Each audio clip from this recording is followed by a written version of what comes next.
सबैलाई नमस्ते। हामी चाहिँ अब हाइकिङ जान लागिरहेको छौँ। यो चाहिँ ललितपुर स्थित टाखेल भन्ने ठाउँमा हो हैन। यो चाहिँ सातो बाटोबाट भित्र गएर चाहिँ बागेश्वरी मन्दिरबाट उकालो लाग्ने ठाउँमा हो। हामी चाहिँ आज हाइकिङ जाँदैछौँ। हाइकिङमा आज को हुनुहुन्छ हामी आज हेर्छौँ। हामी चाहिँ हाइकिङ आइरहेका छौँ। यहाँनिर तारकाला के भन्न चाहनुहुन्छ तपाईँ भन्नुहोस्।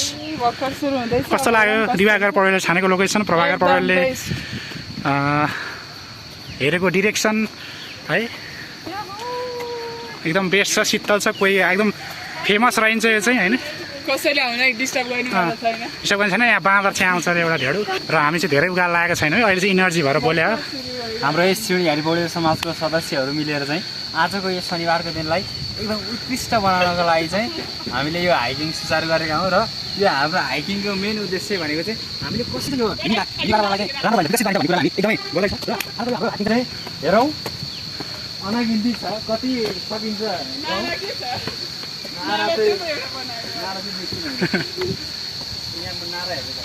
साथीहरू हामी यति माथि आएका छौँ। यो चाहिँ चापा गाउँ भन्ने ठाउँबाट आउने। यो चाहिँ एकदमै खासै ऊ नभएको, यसलाई चाहिँ खासै मान्छेहरूले नदेखेको रहेछ है। त्यस कारणले हामी आएका छौँ। तर यहाँ फोहोर चाहिँ एकदमै रहेको छ है। यो फोहोरलाई चाहिँ एकदम ध्यान दिनुपर्ने हुन्छ। आम नेपाली जनताहरूले जहाँ पनि फोहोर नफ्यालौँ है।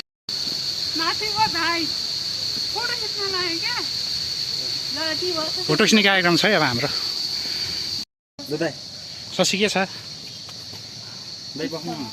कान्छी के छ, भाइ के छ, तारा के छ, दिवाकर के छ।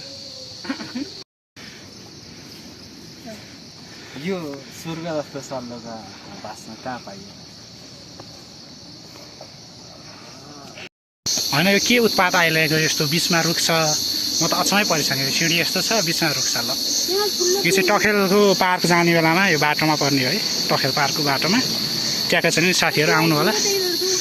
प्लेन त अलि माथि आइछुरो देखियो भन्ने शशीको कुरा के हो यो। तपाईँहरूले नै यो गर्नु होला के हो यो अनुसन्धान। यहाँ चाहिँ यस्तो छ, उत्पातै छ। यो बिचमै ठ्याक्कै नापेरै बनाएको छ कसले हो। यो हुन लागेपछि के हो, यतापट्टि काटेर आउँछ, यतापट्टि काटेर आउँछ। त ठिक छ, हाम्रो रुख भनेको हाम्रो प्रकृति हो।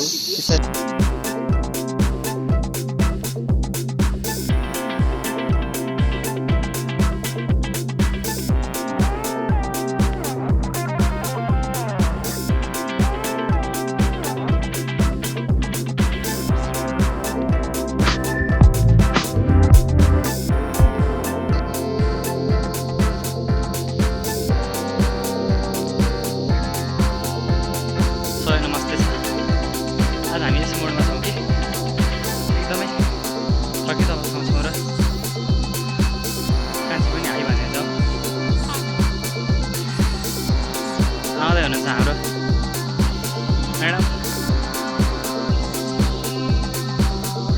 म्याडमले एक्लै गर्दै थिए, अलिकति भिज बढ्दै कि। हामी आइपुगेका छौँ लोकेसनमा जस्तो लाग्छ। थाहा चाहिँ छैन, यही नै यति हो। कस्तो के लाग्यो लास्ट स्टेसनमा आउँदाखेरि? पिसफुल ठाउँ छ, खासै सिन चाहिँ देखिने तर यस्तो हो सिनको कुरा होइन। एकदमै के हो अब वातावरण मतलब वनस्पतिहरूबाट कसरी चाहिँ हावा एकदमै स्वच्छ हावा निस्किन्छ भन्ने। धन्यवाद। के लाग्यो?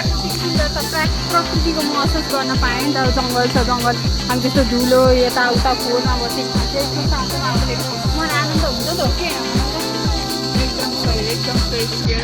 एकदम शान्त।